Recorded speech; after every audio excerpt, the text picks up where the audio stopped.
Hi guys! For today's video, weekend nga pala dito ngayon. Kaya pag weekend dito, mayroon tinatawag dito na carbot. So yung carbot na yan guys, nandyan sila nagbebenta every week. So pag lalo na pa pag maganda ang araw, nandyan sila, maraming mga nagbebenta dyan. Yung mga item na yan guys, yun yung parang mga gamit nila, sarili nilang gamit na parang ayaw na nilang gamitin. Tapos binibenta nila dyan. Tapos guys, nagbabayad din sila ng pwesto nila dyan. Tapos ikaw din mismo na papasok dyan, magbabayad ka rin ng entrance mo. So ayan, dahil gusto kong ma-feature dyan sa vlog ko at para din makita nyo ano itsura dito ng carbot na tinatawag dito. Kaya napunta kami dyan guys. So kaya yan, ikot kami ng ikot. Ang saya-saya dyan guys, mag-ikot guys. At ang ganda ng view. At marami ka rin mapagpipilian dyan kung gusto mo mamili ng mga damit, mga gamit. Andyan, kompleto sila dyan guys. So mamili ka lang talaga dyan kung anong gusto mo.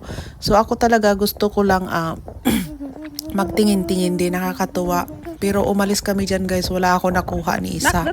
So depende rin kasi kung ano yung magustuhan mo. So may mga laruan din dyan ng mga bata, kahit na ano gusto mo dyan guys. So ikaw rin mismo kung gusto rin magbenta dyan ng sarili mong gamit, pwede rin.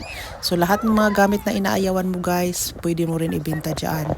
Naambis nga rin ako sa front view ng carbot guys, kasi napakaganda ng mga flowers.